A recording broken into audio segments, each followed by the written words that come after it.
আকাশবাণী আগরতলা। স্থানীয় সংবাদ পড়ছি চন্দন লেখাপাল। রাজ্যের ত্রিস্তর পঞ্চায়েত নির্বাচনের সড়ক প্রচার আজ বিকেল 4টায় শেষ হচ্ছে।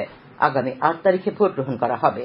ত্রিস্তর পঞ্চায়েত নির্বাচনে সুষ্ঠুভাবে সম্পন্ন করতে 30 কোম্পানি, কেন্দ্রীয় বাহিনী সহ প্রায় 10,000 নিরাপত্তা কর্মী মোতায়েন করা হচ্ছে। সারা রাজ্যে মোট ভোট কেন্দ্রের সংখ্যা 2219। এর মধ্যে স্বাভাবিক ভোট কেন্দ্র 950, স্পর্শকাতর 1146 এবং অতি স্পর্শকাতর কেন্দ্র 123টি। কেন্দ্রীয় বাহিনীকে স্পর্শকাতর এলাকাগুলিতে এবং আইন শৃঙ্খলা রক্ষা করার দায়িত্বে মোতায়েন করা হবে বলে পুলিশ সদর দপ্তর সূত্রে জানা গেছে। ত্রিস্তরীয় পঞ্চায়েত নির্বাচনের প্রচার চলছে। গতকাল বাম প্রার্থীদের সমর্থনে ভারতচন্দ্রনগর ব্লকের বনপুর উত্তরপাড়ায় আয়োজিত নির্বাচনী সভায় বক্তব্য রাখেন রাজ্যের বামফ্রন্টের আহ্বায়ক নারায়ণ কর, বিধায়ক দীপঙ্কর সেন এবং সিপিআইএম বিলোনিয়া মহকুমার সম্পাদক তাপস দত্ত প্রমুখ। তাছাড়াও মনোরমুখ, জিরতলি, মাইকগড়া, গ্যারেজটিলা, ভারতচন্দ্রনগর স্কুল গেট এলাকাতে গতকাল দিনভর সভা করেন সিপিআইএম নেতা কর্মীরা। বাংলাদেশের রাষ্ট্রপতি মোহাম্মদ শাহাবুদ্দিন বলেছেন, সংসদ ভেঙে দিয়ে অন্তর্বর্তী সরকার গঠন করা হবে। 3 বাহিনীর প্রধানের উপস্থিতিতে ঢাকায় বঙ্গভবনে বিভিন্ন রাজনৈতিক দলের নেতৃবৃন্দ ও সুশীল সমাজের প্রতিনিধিদের সঙ্গে মত বিনিময়কালে তিনি এই কথা বলেন। রাষ্ট্রপতি বলেন, বিরাজমান নৈরাজ্যকর পরিস্থিতি স্বাভাবিক করতে সেনাবাহিনী ব্যবস্থা নেবে।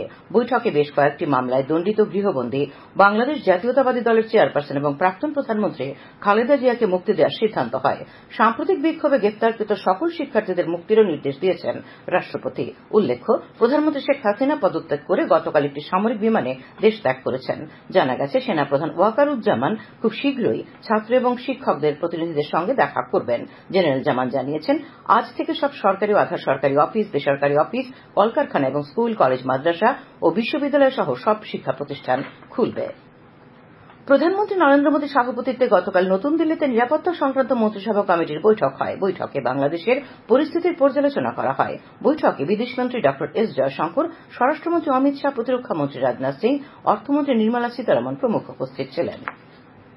রাজ্যের স্বাস্থ্য কেন্দ্রগুলিকে পরিবেশ বান্ধব ও পরিষ্কার পরিচ্ছন্ন করে গড়ে তুলতে জেলা ও তৃণমূল স্তরের স্বাস্থ্য কেন্দ্রগুলির চিকিৎসকদের নিয়ে গতকাল আগরতলার প্রজ্ঞা ভবনে কর্মশালা অনুষ্ঠিত হয়। রাজ্য স্তরের প্রশিক্ষকদের নিয়ে আয়োজিত কর্মশালার উদ্বোধন করে স্বাস্থ্য সচিব কিরণ গিত্তে বলেন, কায়াকল্পের সংশোধিত নির্দেশিকা 2024 এবং ইন্টিগ্রেটেড পাবলিক হেলথ ল্যাবরেটরির জাতীয় গুণমান নিশ্চিতকরণ মানদণ্ড বা এনকিউএস এর উপর এই কর্মশালার আয়োজন করা হয়েছে। স্বাস্থ্য কেন্দ্রগুলির গুণগত মান বজায় রাখার উপর তিনি গুরুত্ব আরোপ করেন। রাজ্যে পরিবেশ বান্ধব স্বাস্থ্য কেন্দ্র গড়ে তোলার ক্ষেত্রে বিশেষ অবদানের জন্য গতকাল ধলাই, দক্ষিণ, পশ্চিম ও গোমতী জেলাকে কায়াকল্প এবং পরিবেশ বান্ধব পুরস্কার দেওয়া হয়। প্রাণী সম্পদ বিকাশ দপ্তর এবং আগরতলা বিবিএম কলেজের যৌথ উদ্যোগে গতকাল বিবিএম কলেজে দুদিনের পণ্য পরিষেবা কর বিষয়ে কর্মশালা শুরু হয়েছে। গতকাল উদ্বোধনী অনুষ্ঠানে প্রধান অতিথির ভাষণে উচ্চশিক্ষা দপ্তরের অধিকর্তা অনিমেষ দেববর্মা বলেন, ভারতের অর্থনীতির উন্নতি হচ্ছে। বিদেশি বড় বড় ব্যবসায়ীরা এখন ভারতে আসছেন এবং বিনিয়োগে আগ্রহ প্রকাশ করছেন। প্রধানমন্ত্রী নরেন্দ্র মোদী ভারতের বৈদ্যুতিন সামগ্রী রপ্তানি দেশের শীর্ষ 3টি রপ্তানির মধ্যে থাকায় আনন্দ প্রকাশ করেছেন। বৈদ্যুতিন ও তথ্য প্রযুক্তি মন্ত্রী অশ্বিনী বৈষ্ণবের সামাজিক মাধ্যমের বার্তার উদ্ধৃতি দিয়ে শ্রী মোদী বলেন, বৈদ্যুতিন ক্ষেত্রে ভারতের দক্ষতা দেশের উদ্ভাবনী যুবশক্তি দ্বারা চালিত।